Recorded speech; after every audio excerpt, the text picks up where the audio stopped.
Okay, good morning, everyone. I'll call to order the regular meeting of the West Sacramento Area Flood Control Agency. Today is July 20th, so in celebration of the 48th anniversary of the man landing on the moon, I'll ask Director Denton to lead us in the pledge. I pledge allegiance to the flag of the United States of America and to the republic for which it stands, one nation, under God, indivisible, with liberty and justice for all. Thank you, Bill. Yep. First item is agenda approval. I'll move it. Motion we approve the agenda. I'll second. It's been moved and seconded. All those in favor? Aye. Opposed? None. So motion carries. Report out of closed session. The board met in closed session to confer with legal counsel on 3 items of existing litigation, and the board authorized a settlement offer in each of those 3 litigation matters. Thank you. Public comment on matters not on the agenda. Is there anyone from the public that wishes to speak at this time? Seeing none, we'll move on to item 4, approval of the June 29th, 2017 minutes. If you've all had a chance to review, if there's any comments or changes, or I'll entertain a motion to approve. I'll move approval. I second it. It's been moved and seconded. All those in favor? Aye. Aye. Opposed? Motion carries. Review of monthly revenues and expenses. Mr. Zola. Good morning, Mr. Chairman and members of the board. This report is for the month of May 2017. For the month of May, the agency started with a cash position in Fund 87871 of approximately $7.3 million. During the month, we received a true-up payment from the state for $815,000 and the second installment of the flood assessment for $2 million. That brought the starting balance up to $10.1 million for the month of May. Expenditures for the month totaled $1.6 million, primarily related to construction of the Southport project with significant expenses for environmental consulting and construction under AECOM's contract. The agency finished its cash position in 87871 at $8.5 million for the month of May. We also received a cash advance from the state for $26.2 million, and that's parked in Fund 257. And we'll take that down starting this next month. Combining all 3 sources together, the agency's cash position for May was $34.7 million for the month. To date, we've received approximately $86 million in state funding for the program. And looking forward, staff is working on updating the annual flood assessment database.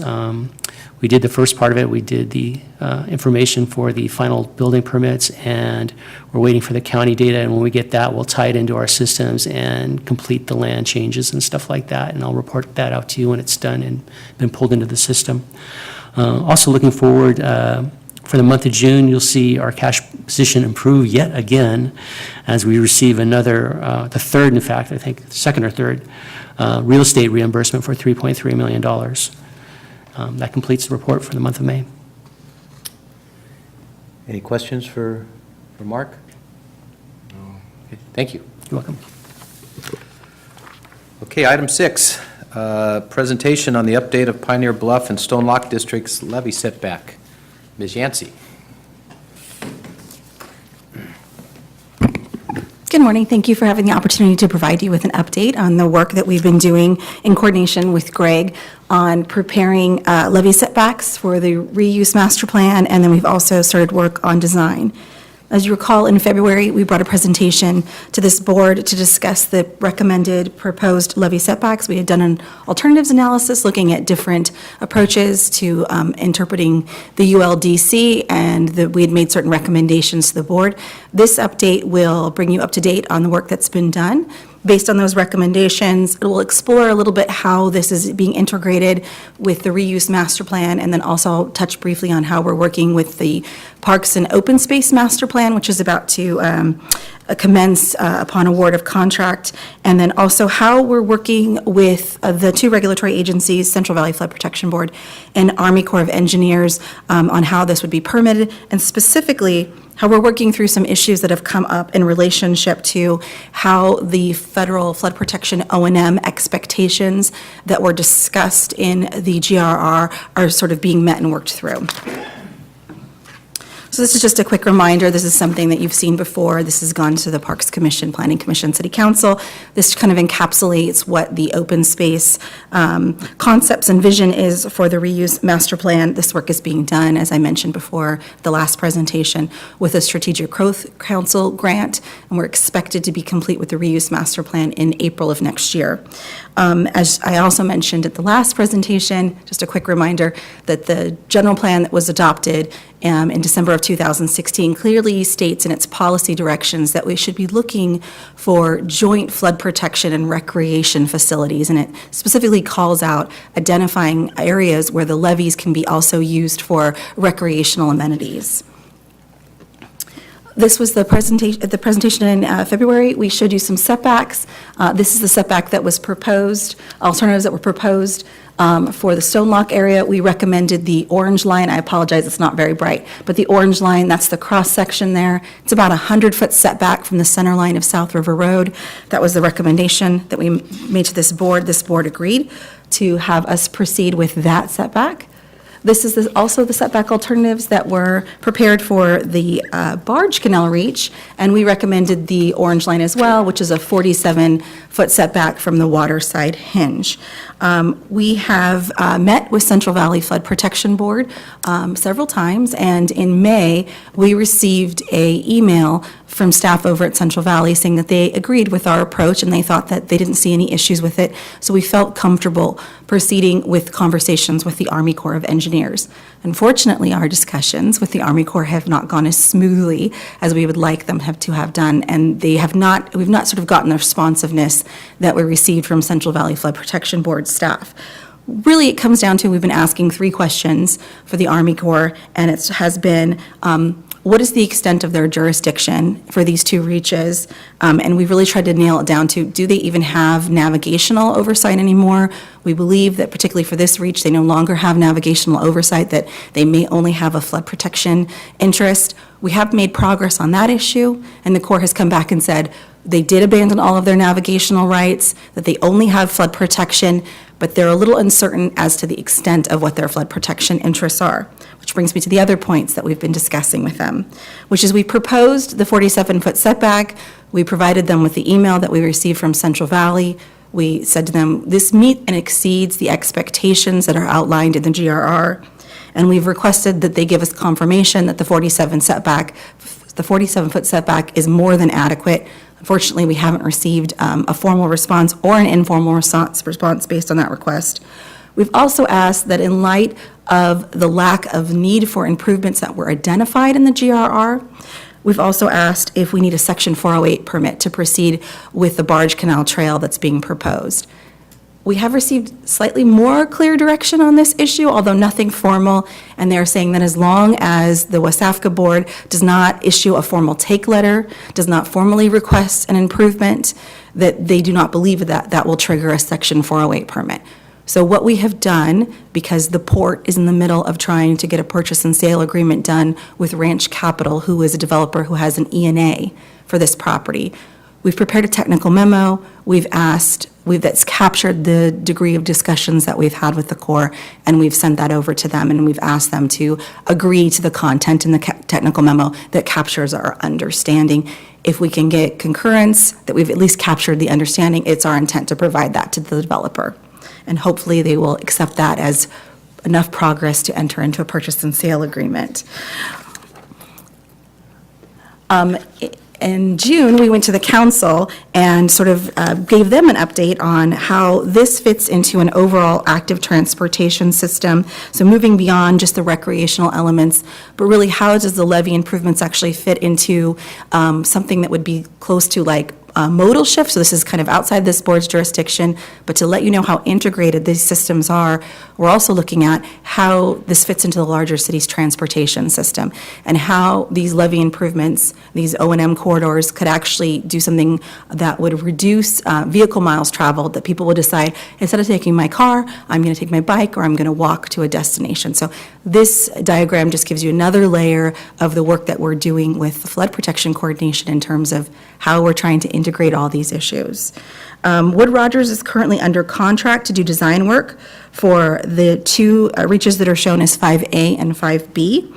And they're also under contract to prepare a Central Valley Flood Protection Board permit once they reach 65% engineering drawings, and to also do any necessary CEQA work if it needs to be done. The contract also has a fairly healthy contingency, so if we find ourselves in a situation where the Corps comes back and says, nope, you need a Section 408 permit, we believe that their existing contract can handle the NEPA work that's necessary and the permitting work that would be required for the Corps. Which brings me to my reason why I'm here. Here's the 30% drawings that have been prepared by Wood Rogers for the Barge Canal Trail, and I have closer in shots so you can see what they look like. We are working with Tracy Michael, who's the project manager for the Parks and Open Space Master Plan, and we are integrating this work in with her work as well, and we'll be going to the Parks Commission on August 8th to present this same material to them. Here's a close-up of the drawing. You can see that it meanders. It doesn't stay exactly on the crown of the levee, but it is contained within that 47-foot setback. It is a 12-foot path with 2-foot DG shoulders on both sides. It does have some seating areas, but no shade structures. We're trying to keep any overhead areas that might interfere with trucks that have to get out there and do any flood fighting from being interrupted. The Bridge District Trail is much larger, so those shade structures aren't really an issue. We have a narrower trail here, so we wanted to make sure that we didn't have any overhangs that would be interrupting. It also protects the access point, as you can see on the lower drawing, to the existing Barge Canal parking lot, so it's very respectful of the public improvements that are out there now, so that we're not degrading anybody's experience. This is definitely an enhancement project. If there aren't any questions, I'll just move on. You can see that it winds off, it connects directly at Jefferson to the north, and then it also comes down and it connects at the intersection, so people have two options in terms of how they want to go. If they want to go to the north, they can go up Jefferson. If they're looking to connect to the Clarksburg Branch Trail, they can cross Jefferson, and you can see that we've accounted for that connection as well as directly connecting into the Clarksburg Branch Trail. The city owns a significant portion of the frontage on Jefferson, and so we're also working with Tracy Michael on sort of deciding what that linear park feature could look like in this area right here. So this is all city-owned property. So we were trying to figure out if there's a way to green that up and integrate that also with the trail. That portion does not have a levee setback, so we don't have any sort of issues in terms of getting an encroachment. So we feel comfortable that we could create some interesting experience along the trail that wouldn't sort of impact any sort of flood fighting or future O&M needs. And then you'll see it runs along the southern boundary of the Stone Lock facility, and then when it reaches the bulkhead structure, which is where the new setback line begins, it comes down and then connects to existing South River Road, which will take you to the Mike McGowan Bridge to the east.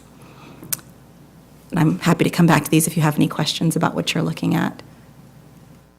So next steps, we will be going, incorporating with the Parks Master Plan contract that's going to City Council for approval on the 26th.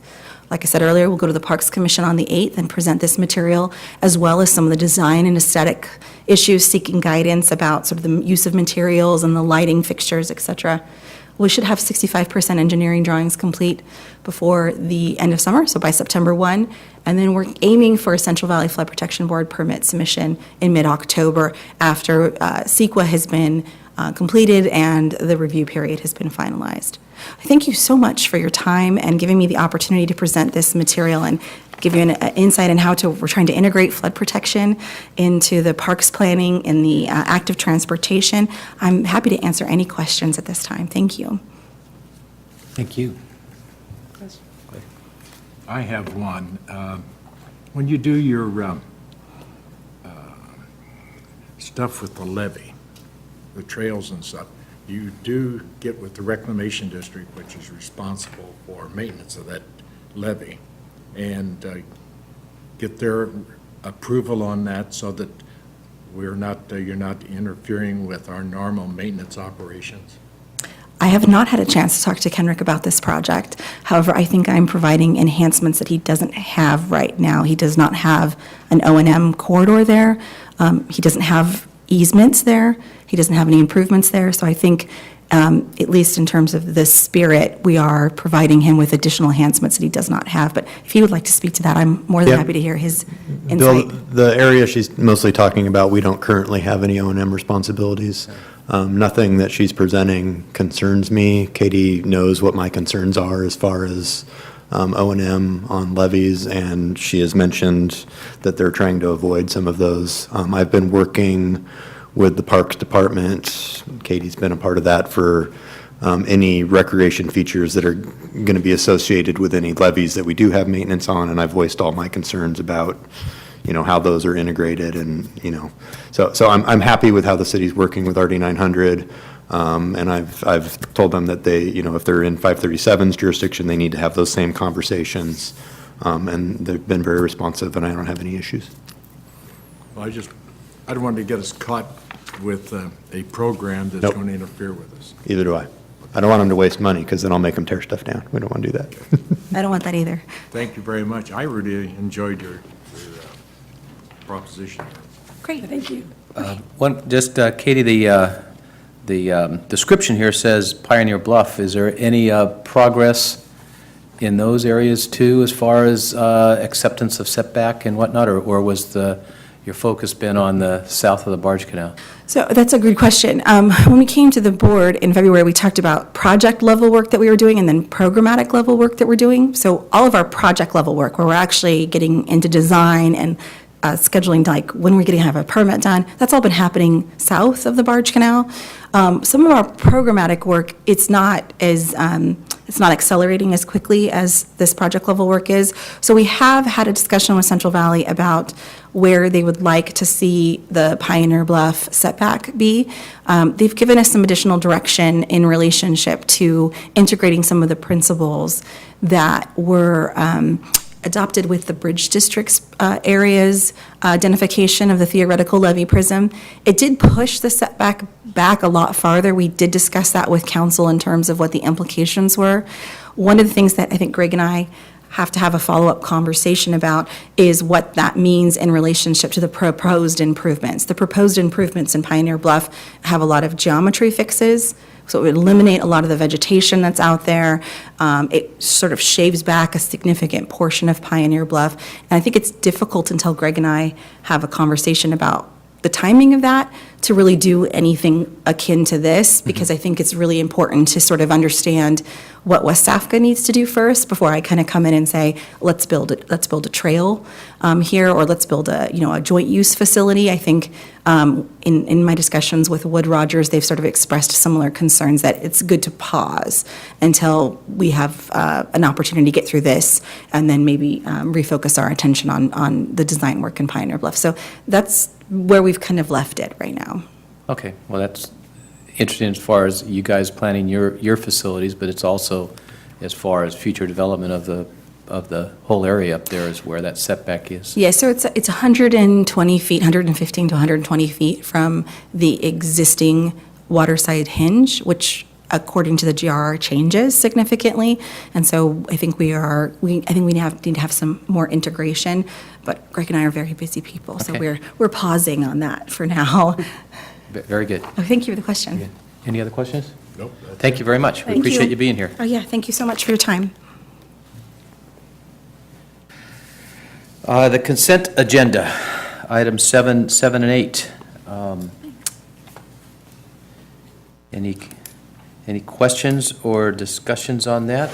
If not, I would entertain a motion on the approval of the consent items. I'll move the consent agenda. I second it. Been moved and seconded. All those in favor? Aye. Opposed? Motion carries. Item 9, discussion of board member compensation. Chair Ramos and board members, I'd like to make a staff, recommendation for board member compensation. There has been some board member compensation by WSAFCA in the past. The formation agreements discuss the ability for the board to take action to establish board member compensation. And so what I'd like to present to you today is a recommendation to have a fair and consistent application of board member compensation for all member agencies. For your consideration, we'd like to recommend that board members be compensated at $100 per meeting, no more than 3 meetings per month, and no more than 1 meeting per day. And that would, again, apply to all member agencies, representatives. And then the last bit, I'll actually defer to Jim on this, on how we treat previous reimbursements. This is actually a bit of a cleanup item, because we have had one or more directors who've been compensated by WSAFCA, and we've had directors who've not been compensated by WSAFCA, but instead have been compensated by the entities that they are representing on WSAFCA, 900 paying a fee or 537 paying a fee. So what we want is for this to be done retroactively, to take care of the amounts that have been compensated by WSAFCA over the past, and then on a going forward basis, have the board actually adopt this as a board resolution so that we're in compliance with the joint powers agreement. So we're asking for retroactive application is what I'm saying. Not to go back and readjust any payments, but to authorize those that have been made in the past. Okay. Okay. Yeah. You Are gonna there, come? yeah, I just have a question. Are there rules governing decisions about compensation of boards? There are, you need to have reasonable limits, both in terms of the amount per meeting and also reasonable limits in terms of the number of meetings and whether you're covering staff meetings only or board meetings only. And what Greg has proposed would be in compliance with all of those. Okay, it seems reasonable. I don't have the precise understanding of this, but I think given some wacky cases in Southern California where a city council was giving themselves some huge amount, I thought there was some rule about. I know the city you're thinking There were of. more zeros there, right? Yeah, there were lots of zeros. But I thought there was something about not making a decision for your current, you could make a decision for future but not current. But honestly, I don't have the statute or You're- background on you're that. So I just fine. want to make sure we're appropriate in this. It makes complete sense to me to do this, but that we are appropriate with that. Yeah, what we've recommended would be entirely permissible. Okay. I would ask, do we have knowledge of, and Baz, maybe you have this on other JPAs that city council members are involved in, how it's handled at those? Are they compensated by? I know that well, I represent Bay Area Clean Water Agencies, which is made up of City and County of San Francisco, City of San Jose, East Bay Mud, and 3 others. And they do it the way we've just proposed you Okay. do it. Their amount's a little different, but, and I believe SAFCA also does it this way. SAFCA itself pays a per diem, and the member entities of SAFCA do not pay for the SAFCA representatives going to SAFCA meetings. Very good. And Yolo County Transportation District has a per meeting by compensation by Yolo County Transportation Okay. District. And so does, I think, Regional Sanitation, Then it and makes, maybe air quality. There's, some do and some don't, but, okay, then it makes sense that, we follow those things. So, do you need a motion for that? Yeah, put in we effect? do, and be sure to tell the member entities to stop paying when WSAFCA starts paying, and this would be effective for this meeting, I We believe. just have one person to tell, so Yeah, I think I we know. can do it. And he's sitting next to me. Then I will make the motion that we adopt the policy of director meeting compensation to be paid by the agency at an amount of $100 per meeting, not to exceed 3 meetings per month or 1 meeting per day. I'll second that. Okay, all those in favor? I, Aye. Opposed? Motion carries.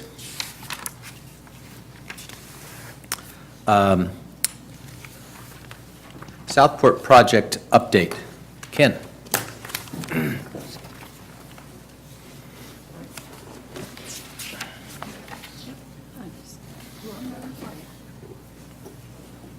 It's like left click, like a normal mouse.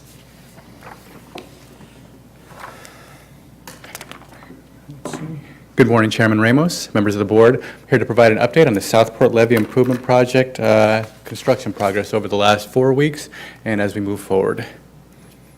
So over the previous 4 weeks, essentially the end of June and beginning of July, we've continued work on clearing, grubbing, disking, and stripping in segments B, 2, and C as getting towards the south portion of the setback levee, as you can see on this diagram right here. That work is finishing up with the last segment being done this week. From that work, we'll essentially have all the subgrade work done from behind Bees Lake all the way down to the southern end of our setback levee where B1 and B2 come together. We've also done additional demolition work. Structures have been removed, associated underground facilities, so septic tanks, wells, things of that nature along the levee area, as well as some stump removal. So that's continued and is nearing completion. Storm drain pipe grouting behind the Bees Lake area has been completed, so we did some removal as well as some grouting in and around those areas. And we've also continued with some borrow one explorations. So our site at the south end of the city is where we're getting some of our type 2 material. So we've continued to do some excavations there to see what we have as far as material, what depths, and we'll continue to do that as we move forward and go towards actually moving dirt. Biggest accomplishment so far over the last 4 weeks was to get the borrow agreement signed for the adjacent River Park areas. With that now being signed, we're able to do some processing and stripping in that area. So if you go to the project area and look south of Davis Road, you'll see a lot of area that's been cleared. Those are our primary borrow areas for the work we're doing, starting at behind Bees Lake and moving south. And we've got 3 main areas, what we call A1, A3, and A4, that we're going to be pulling dirt from, as well as the borrow 1 area at the south end of town.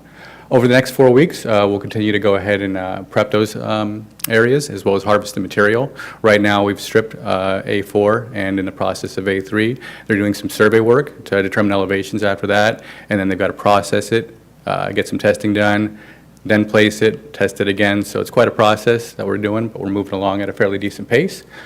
Setback levee embankment fill is also a portion of that. We'll start at the, like I mentioned before, right behind the Bees Lake area and work our way south, going through the deep wall section in segment D and working our way towards the shallower wall as we move south. Right now, if you go out to the north end of the project in segment G, you'll notice we have a big drill rig out there. I'll show you a picture as we move forward. But they're doing some confirmation drillings, and that's where we have the DMM, the deep mixed method wall that's going to be constructed. So they're doing all the preliminary work for that. We're continuing to clear grub, demo, disking, stripping, all that subgrade prep. But like I said, for the most part, the setback levee is done from behind Bees Lake to the south. We will continue to the north of that, but probably beyond this next 4 weeks, it's a little bit further into the summer. But like I mentioned before, borrow one explorations. We've got various culvert installations going all over the place for some access for the for RD 900, but also to get into borrow one. We've got a permanent ramp we're going to be constructing into there when it's all said and done. So we're doing some work to get that culvert installed.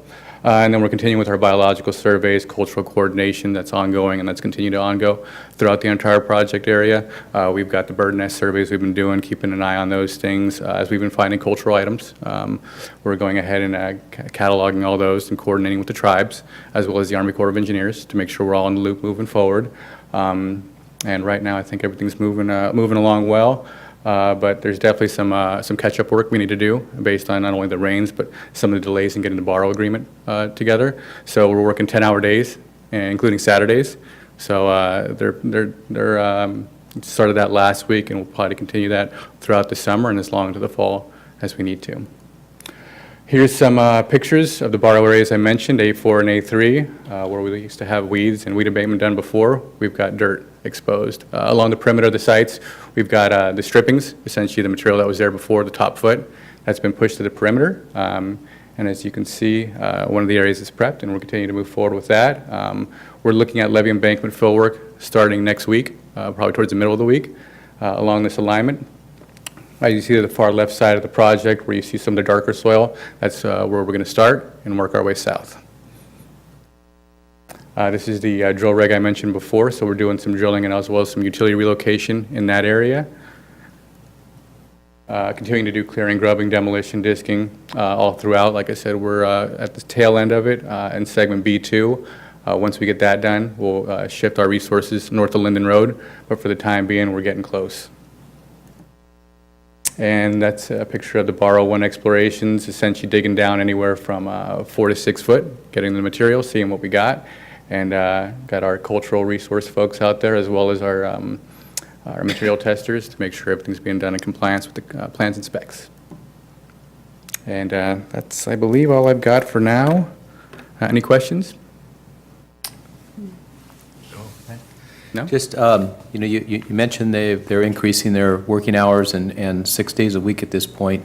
Do they, obviously, it's what happens to the weather come the fall, but, if we get a normal, season in the fall and, rains don't come till November, so do they anticipate to be able to get back on schedule to possibly complete the project in 2018? And in 2018, that is the goal, and AECOM's reiterated that many times to us, that they're committed to this project and that they're looking to hit that 2018 deadline. With the setback levee area being outside the existing flood facilities, that gives us an opportunity to work into the winter if the weather and the ground conditions are conducive to that. So if we had another winter like we had this past one, we'd be stopped, but if we've had it like we've had the previous 5 years, I think we'd be able to work well into December and possibly January. But like I said, we'll see when that comes. But like I said, there definitely is an opportunity for us to take advantage of the weather and the conditions and the setback levee area at least. Okay, very good. I appreciate, and I'm sure they do too, these updates, and, I hope we continue on a monthly basis. It's No good. problem. And if you want a side tour, just give me a call and Okay. I'll show you the spots. All right, thank you. Thank you. The rest of the Wasafka project updates. Yeah, there's not much to cover now that Ken does a very good job of giving the board an update on what the activities are that are going on out there. So I just wanted to point out in the flood program report on the floodplain management, there's a summary there that's in alignment with what was presented to the board with the budget adoption item last month, the work that support staff is doing on amending the city's floodplain management ordinance. So that work is ongoing. And again, staff would bring an item to the board for review and comment prior to going out to the appropriate city commissions, and which again is prior to going to the city council for any requested action to update that. Okay. So more to come on that. I think primarily I'd like to focus my discussion with the board or updates on the federal project, and then also maybe talking a little bit about the memo that was included in the packet from our federal lobbyist on some of the activities and timelines and getting the federal project moving forward. So big picture, we have an authorized project. We're looking to get pre-construction engineering and design funding from the Corps of Engineers to close out the feasibility phase and move towards design of the next increment of the federal project. That would also include entering into a design funding agreement with the Corps in order to carry out those activities. And typically it's a 50-50 cost share, federal, non-federal, and design. And we're looking for the Corps in their budgeting process to request somewhere between $2 and $4 million for PED. So the non-federal would be half or match, if you will, for moving forward. So I think, as Mark pointed out, we have a pretty good cash position, so our ability to support PED from a funding standpoint, I think we're in good position to do that. Of course, the next step after that being construction, it's a different ballgame. We'll talk a little bit more about that. Since our last meeting, the House Committee on Energy and Water released their draft appropriations bill. What I think was most significant in that proposed bill is that there's only 2 new starts recommended to be awarded in fiscal year 18, and that's across 3 different mission areas of the Corps, for which flood risk reduction projects is one of those 3 mission areas. That, by contrast, last year there were 6 new starts that were recommended, so the trend, the decrease is not a good sign. If that continues, it's going to be very difficult for projects like West Sacramento to compete nationally for one of these limited spots for new construction. So just be aware. And I think our messaging to our lobbyists and our messaging to our representatives are in line with that. The region is very concerned about this limit, as I'm sure, as well as the rest of the nation, so everybody's very much aware of that. For PED, a New Start designation is not required in order to get funding to go into the pre-construction engineering and design. However, my understanding is Office of Management and Budget does take a look at the recommendations for PED and wants to be assured that it can go to the next level. So some of their, as lots of requests come forwards, their prioritization for awarding PED may be influenced by a project's ability to move forward to construction as a new start. So it's not a firm bar that we have to measure up to, but it does come into, as I understand, come into their evaluation process. So along those lines, part of sort of moving to the Holland and Knight memo, one of the things that I think is most important that we undertake at this point is working with the Army Corps of Engineers to evaluate our benefit cost ratio. That is sort of the deciding factor for federal funding. The magic number from the Office of Management and Budget for their guidelines to award funding for new construction is a 2.5 benefit cost ratio. And that's measured at a 7% discount rate, a little bit different discount rate than the Corps uses to authorize projects, which is somewhere on the order of like 2.8% discount rate. So our OMB, or funding BCR, if you will, is about 1.1. And so we have some work to do if we're going to be able to get to that magic number of 2.5. Now, we're currently advancing one of the biggest elements of the federal project with the Southport project. From a strictly funding standpoint, that project is somewhere between 1/4 and 1/3 of the total cost of the federal project from the Corps' estimate. So, and we're on track to construct that project at about half the estimated cost of the Corps. And so the Corps is aware of that. We're obviously aware of that. And so we want to start working with the Corps on how does completing our project at such a reduced cost, how does that going to impact the BCR? At what point during the Corps' normal course of business can they revise the BCR based on these new costs? What ability does the Corps have, and what tools do they have that they can also bring to bear to factor into updates to the BCR, whether it be total project costs based on costs that we now know and that we're now experiencing today on implementation of Southport.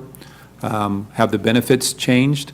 There's been new guidelines from headquarters on trying to incorporate a broader view of benefits, including environmental, into projects. So what latitude does the district have in revising the BCR to capture additional benefits? Time value of money on project implementation schedule, and what reaches get implemented sooner, which ones get implemented later. Can we adjust the project schedule to optimize the BCR? These are all things that we're going to be discussing with the Corps over the coming months. We have tentatively scheduled our first kickoff meeting for a project-specific team with the district staff as well as staff from Department of Water Resources, our other non-federal partner in this project, for the first week of August. And we'll be outlining tasks and work that we all can do to try and optimize our BCR, and when the Corps has the flexibility to be able to make an official adjustment to the BCR, those types of things. And what work can we do as the local sponsors to help them get where they need to be to make some decisions and to recrunch the numbers. And I think all of this needs to be part of our messaging, both locally as well as the division, and then perhaps most importantly back in DC with the various agencies that weigh in on decisions to award funding. We're not waiting for the Corps to be awarded funding and then pick up the ball and carry our project to the finish line. We've already completed a number of early implementation projects. We're actively in the process of completing our largest project and probably the biggest single project to be undertaken under the federal project. And so all of these things should be part of our messaging, we recommend anyways, to folks back in DC to help them understand the good work that we're doing and to support funding for, continuation of the federal project. So there's as you see in the memo, there's other things about, engaging with the new Senator Harris and her staff and educating them on what we're doing here in West Sacramento. A vertical call right now with Corps Headquarters Division and District is being scheduled through Congresswoman Matsui's staff back in D.C. That vertical call will likely occur in August. I'd like to have this meeting with the district and the state ahead of that call, so make sure that we're all on the same page and singing from the same sheet of music, so we can, when we engage with division and headquarters, it's a united front supporting the project. I think the colonel and some of the district staff are back in D.C. Next week, and so when they return in the beginning of August, we'll try and get that meeting kicked off and schedule the vertical call immediately following that. There's also a trip, they're working on scheduling a trip to D.C. for West Sacramento Mayor Cabalden to advocate for the project. On the memo, there's a pretty large list of folks that are back in D.C. that are being recommended to meet with to discuss the project. And between now and then, we would love to have some new numbers on specifically on our benefit cost ratio, to be able to share where we think the project's going to be, where that BCR is going to be in the coming years, to hopefully garner that support. There's also, some information there about the timing of the fiscal year 19 budget request that's underway right now by the Corps, as well as the fiscal year, 18 work plan request. There's a lot of overlap with the budgeting system, the federal budgeting system. It makes it very difficult, not only for the locals, but even district staff to budget when there's so much overlap between, fiscal year 18 budget actually being approved and the timing that they're, having to get the request in for fiscal year 19, will likely occur before the fiscal year 18 budget gets approved. So there's a serious cart and horse issue going on here for the budgeting. It's making things very challenging.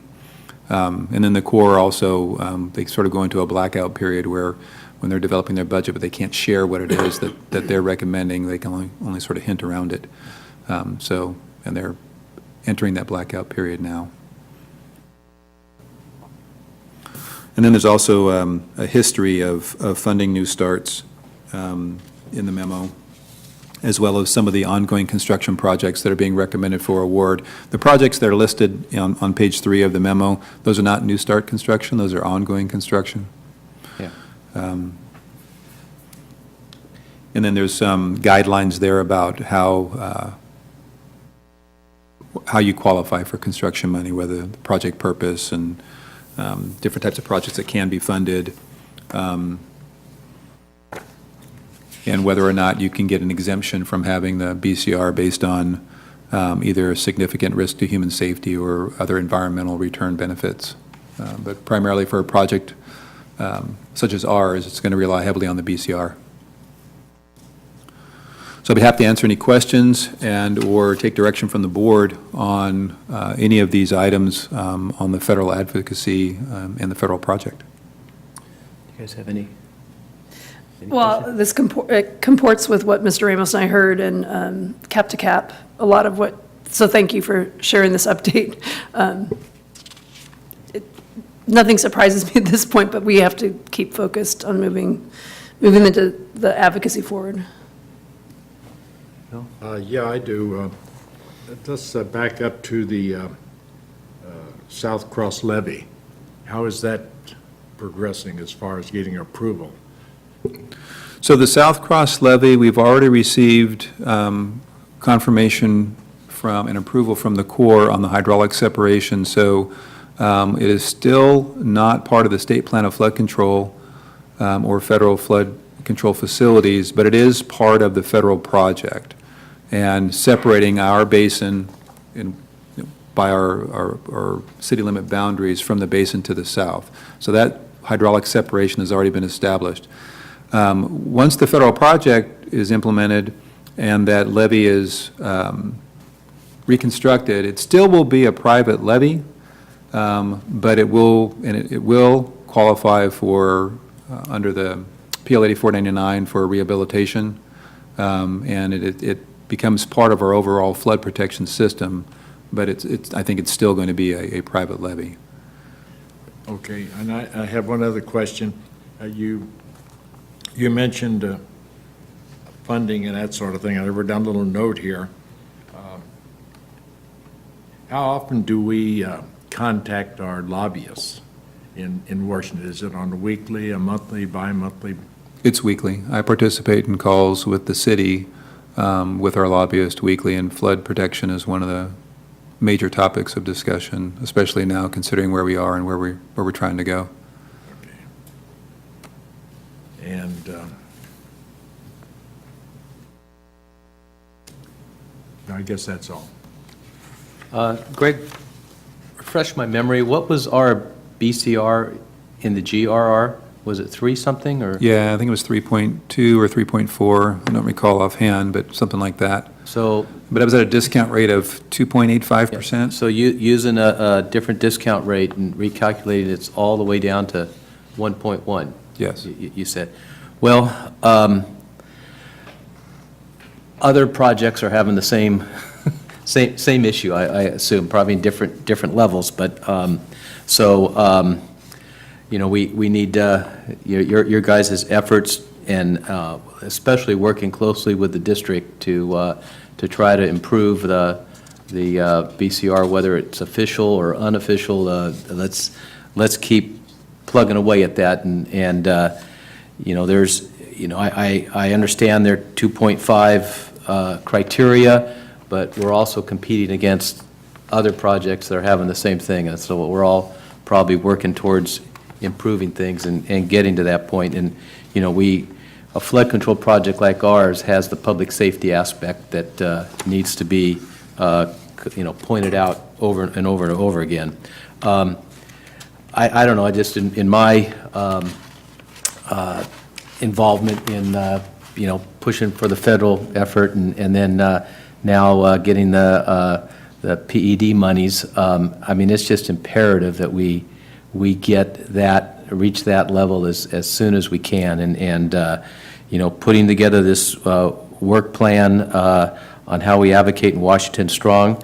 I appreciate the mayor taking this time to go back to Washington and advocate for this, but I'm wondering if we shouldn't do a little more, and watching how some of the other flood agencies in Northern California, up in Sabufka and Safeka and stuff, they along with a political lobbying and whatnot, they do a lot of technical aspects too, working with core staff and other agencies there.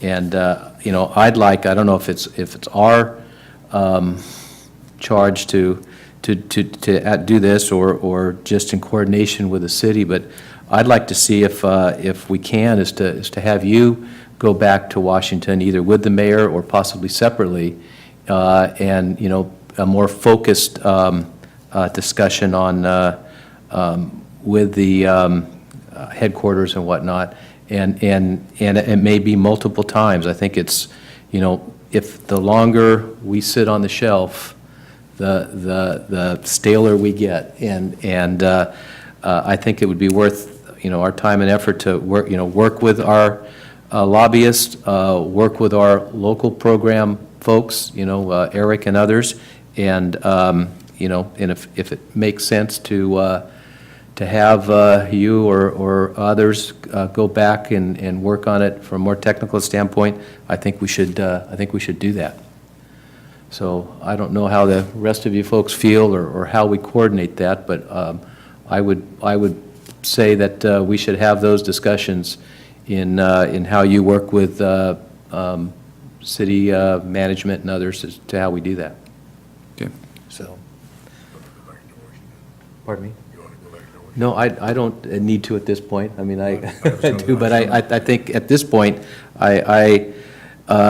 if we do all this work and we get the district behind us, then we need to reiterate that at every step going up. And we see other agencies do that. The district can advocate, but there's a whole system there as to, how much influence they can project. I think we can reinforce that through our advocacy too. So I think a combination of political and, elected and technical is a good way to do that. So anyhow, let's keep the discussion going, and if, we can add to that, we're more than willing. All right. So, anything else on your report? No, that concludes it. Okay, there's one thing I kind of wanted to bring up, and this came up, and you mentioned it in your thing, and that's, we're not standing still as far as our doing projects that are part of the federal system. And a few months back, you guys kind of gave us a quick little report on, possibility of lining up and starting new projects, either with the state as our partner or on our own if that is feasible. And do you have any kind of update on where we are on that, or? Yeah, so obviously, as we've talked about, implementing projects early in advance of the federal project, like Southport, we can do more economically and more quickly and have a positive, not only providing flood protection sooner rather than later, but it has a really positive effect on the BCR.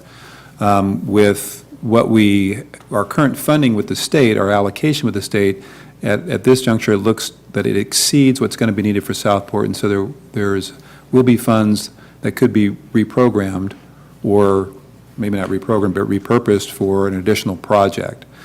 So one of the things that, the state has lots of demands and lots of priorities, and so I think sort of the trick of it is getting the state on the same page as us, that using the remaining funds and continuing to make investments with West Sacramento is a high priority, and it's what they support doing.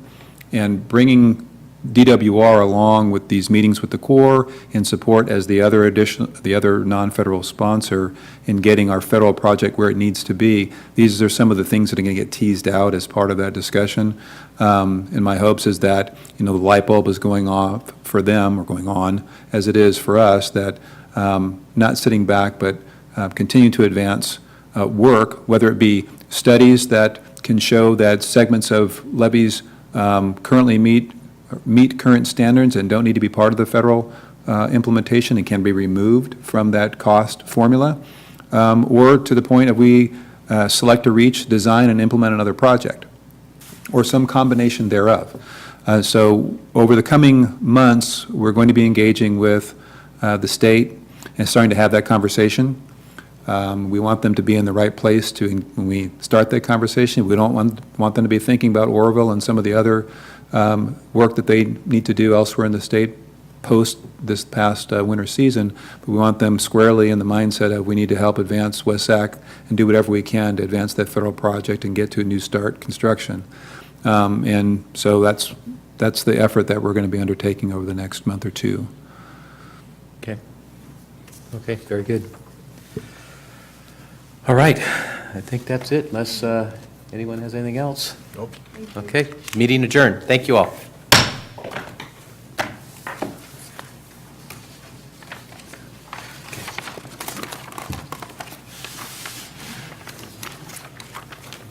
Just in time, kind of quick.